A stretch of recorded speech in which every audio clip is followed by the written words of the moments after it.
ಗುಂಪಿನ ಬೆಂಬಲದೊಂದಿಗೆ ದೆಹಲಿಯ ಜಂತರ್ ಮಂತರ್ನಲ್ಲಿ ಅನಿರ್ದಿಷ್ಟಾವಧಿ ಉಪವಾಸ ಸತ್ಯಾಗ್ರಹ ನಡೆಸ್ತಾ ಇರುವಂತಹ ಸೋನಂ ವಾಂಗ್ಚುಕ್ ಇನ್ನೆರಡು ದಿನಗಳಲ್ಲಿ ಸತ್ತು ಹೋಗ್ತಾರೆ ಅನ್ನೋ ಮಾತುಗಳು ಕೇಳಿ ಬರ್ತಾ ಇವೆ. ಹೀಗಾಗಿ ಅವರಿಗೆ ಏನಾದ್ರೂ ತಿನ್ನಿಸಿ ಅವರ ಜೀವ ಉಳಿಸಿ ಅಂತ ಅವರ ಬೆಂಬಲಿಗರು ದೆಹಲಿಯ ಹೈಕೋರ್ಟ್ಗೆ ಮೊರೆ ಹೋಗಿದ್ದಾರೆ. ಆದ್ರೆ ಈ ಸೋನಂ ವಾಂಗ್ಚುಕ್ ಬಗ್ಗೆ ಒಂದು ವಿಷಯ ಗೊತ್ತಾ? ಅವರೊಬ್ಬ ಅಪ್ಪಟ ಚೀನಾ ಪ್ರೇಮಿ. ಹೌದು, ಅವರೊಬ್ಬ ಅಪ್ಪಟ ಚೀನಾ ಪ್ರೇಮಿ ಅನ್ನೋದು ಅವರ ಹಿಂದಿನ ಹೇಳಿಕೆಗಳೇ ಸಾಬೀತುಪಡಿಸ್ತಾ ಇವೆ. ಮುಂದಿನ ಬಾರಿ ಚೀನಾ ಸೈನಿಕರು ಭಾರತದ ಒಳಗೆ ನುಗ್ಗಲು ಪ್ರಯತ್ನಿಸಿದ್ರೆ ನಾವು ಅವರಿಗೆ ದಾರಿ ತೋರಿಸುತ್ತೇವೆಯೇ ಹೊರತು ಅವರನ್ನು ತಡೆಯುವ ಪ್ರಯತ್ನ ಎಂದಿಗೂ ಮಾಡೋದಿಲ್ಲ. ಭಾರತಕ್ಕಾಗಿ ನಾವ್ಯಾಕೆ ಜೀವ ಕೊಡ್ಬೇಕು ಅಂತ ಈ ಹಿಂದೆ ಸೋನಂ ವಾಂಗ್ಚುಕ್ ಘಂಟಾಘೋಷವಾಗಿ ಹೇಳಿಕೆ ನೀಡಿದ್ರು. ಅಷ್ಟೇ ಅಲ್ಲ, ಚೀನಾ ಸೈನಿಕರು ಭಾರತದೊಳಗೆ ನುಗ್ಗಲು ಪ್ರಯತ್ನಿಸಿದ್ರೆ ಲಡಾಖ್ನ ಜನರು ಪ್ರಾಣ ಕೊಟ್ಟಾದರೂ ಅವರನ್ನು ತಡಿತಾರೆ ಎಂದು ಹೇಳುತ್ತಿದ್ದ ದೇಶಭಕ್ತನೊಬ್ಬ ಈಗ ಬದಲಾಗಿದ್ದಾನೆ ಅಂತ ಇದೇ ಸೋನಂ ವಾಂಗ್ಚುಕ್ ವ್ಯಂಗ್ಯ ಕೂಡ ಮಾಡಿದ್ದಾರೆ. ಈ ವಿಷಯಗಳೆಲ್ಲ ಒಂದೊಂದಾಗಿ ಹೊರಗೆ ಬರ್ತಾ ಇದ್ದ ಹಾಗೆ ವಾಂಗ್ಚುಕ್ ಅವರ ಸಮರ್ಥಕರು ಅದು ಅವರು ಭಾರತದ ಮೇಲಿನ ಪ್ರೀತಿಯಿಂದ ಹೇಳಿದ್ದು, ಸರ್ಕಾರದ ನಡೆಯಿಂದ ಬೇಸರಗೊಂಡು ಹೇಳಿದ್ದು, ನೋವಿನಿಂದ ಹೇಳಿದ್ದು, ಅವರ ವಿಡಿಯೋ ಕೊನೆವರೆಗೂ ನೋಡಿದ್ರೆ ಅವರ ಮಾತಿನ ಅರ್ಥ ತಿಳಿಯುತ್ತೆ ಅಂತ ಸಾಲು ಸಾಲು ಫ್ಯಾಕ್ಟ್ ಚೆಕ್ ವರದಿಗಳನ್ನು ಪ್ರಕಟ ಮಾಡೋಕೆ ಶುರು ಮಾಡಿದ್ದಾರೆ. ಆದ್ರೆ ಅದೆಷ್ಟೇ ಸಮರ್ಥಿಸಿಕೊಂಡ್ರೂ ಕೂಡ ವಾಂಗ್ಚುಕ್ ಅವರ ಅಂತರಾಳದ ಮಾತು ಹೊರಗೆ ಬಂದಾಗಿದೆ. ಈ ರಾಷ್ಟ್ರದ ಪರವಾಗಿ ಅವರಿಗೆ ಯಾವ ಭಾವನೆಯೂ ಇಲ್ಲ ಅನ್ನೋದು ಕೂಡ ಎಲ್ರಿಗೂ ಗೊತ್ತಾಗಿ ಹೋಗಿದೆ.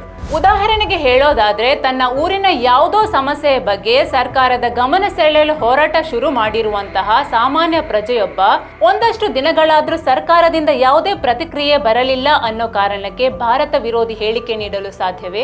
ನಾನು ಚೀನಾ ಗುಪ್ತಚರರಿಗೆ ಭಾರತದ ಮಾಹಿತಿಯನ್ನು ಕದಿಯಲು ಸಹಾಯ ಮಾಡ್ತೀನಿ, ಮುಂದೆ ಯಾವತ್ತಾದ್ರೂ ಭಾರತ ಪಾಕಿಸ್ತಾನ ಯುದ್ಧವಾದ್ರೆ ಪಾಕ್ ಸೈನಿಕರಿಗೆ ಒಳಗೆ ನುಗ್ಗಲು ಸಹಾಯ ಮಾಡ್ತೀನಿ ಅಂತ ಹೇಳೋ ಸಾಧ್ಯತೆ ಇದೆಯಾ? ಅಥವಾ ಹಾಗೆ ಹೇಳುವ ಯಾರನ್ನಾದರೂ ಈ ದೇಶದ ಪ್ರಜೆಗಳು ಬೆಂಬಲಿಸಲು ಸಾಧ್ಯ ಇದೆಯಾ?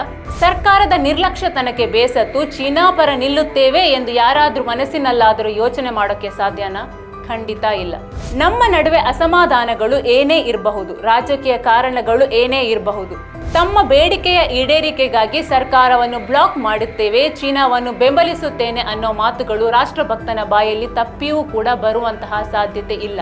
ಅಂತಹ ಮಾತುಗಳನ್ನು ಈ ದೇಶದ ನಾಗರಿಕರು ಸಮರ್ಥಿಸಿಕೊಳ್ಳಲು ಸಾಧ್ಯವೂ ಇಲ್ಲ. ಹಾಗೇನಾದರೂ ಸಮರ್ಥಿಸಿಕೊಳ್ಳುತ್ತಾರೆ ಅಂತಾದ್ರೆ ಭಾರತವನ್ನು ತುಂಡು ತುಂಡು ಮಾಡುವ ಕನಸು ಕಾಣುತ್ತಿರುವ ತುಕ್ಡೆ ಗ್ಯಾಂಗ್ನ ಸದಸ್ಯರೇ ಆಗಿರುತ್ತಾರೆ ಅನ್ನೋದ್ರಲ್ಲಿ ಯಾವ ಅನುಮಾನ ಕೂಡ ಇಲ್ಲ.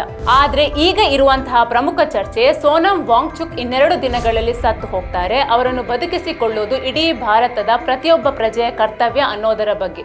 ಅದೇ ವಿಷಯ ಈಗ ದೆಹಲಿಯ ಹೈಕೋರ್ಟ್ ಮೆಟ್ಟಿಲೇರಿದೆ. ಆದ್ರೆ ಸೋನಂ ವಾಂಗ್ಚುಕ್ ಬದುಕಬೇಕಾ ಅಥವಾ ಬೇಡವೋ ಅನ್ನೋ ಪ್ರಶ್ನೆಗೆ ಉತ್ತರ ನೀಡುವ ಹೊಣೆಯನ್ನು ನ್ಯಾಯಾಲಯಕ್ಕೆ ಕೊಟ್ಟು ಬಿಡಬೇಕಾ? ಚೀನಾ ಪರ ಮಾತನಾಡುವ ವ್ಯಕ್ತಿಯೊಬ್ಬರನ್ನು ಕಳೆದುಕೊಂಡ್ರೆ ನಮ್ಮ ದೇಶಕ್ಕೆ ಯಾವ ನಷ್ಟವೂ ಇಲ್ಲ ಅಂತ ಸಾಮಾನ್ಯ ಭಾರತೀಯ ಹೇಳಿದ್ರೆ ಅದು ಅಪರಾಧ ಆಗುತ್ತಾ? ನ್ಯಾಯಾಲಯ ಏನೇ ಆದೇಶ ಬೇಕಾದ್ರೂ ಕೊಡ್ಲಿ, ಉಪವಾಸ ನಿರತ ಸೋನಂ ವಾಂಗ್ಚುಕ್ ಬದುಕುಳಿಯುತ್ತಾರಾ? ಅವರನ್ನು ಬದುಕಿಸಿಕೊಳ್ಳುವುದು ಪ್ರತಿಯೊಬ್ಬ ಭಾರತೀಯ ಪ್ರಜೆಯ ಕರ್ತವ್ಯವಾ ಎಂಬುದೇ ಸದ್ಯದ ಚರ್ಚೆ.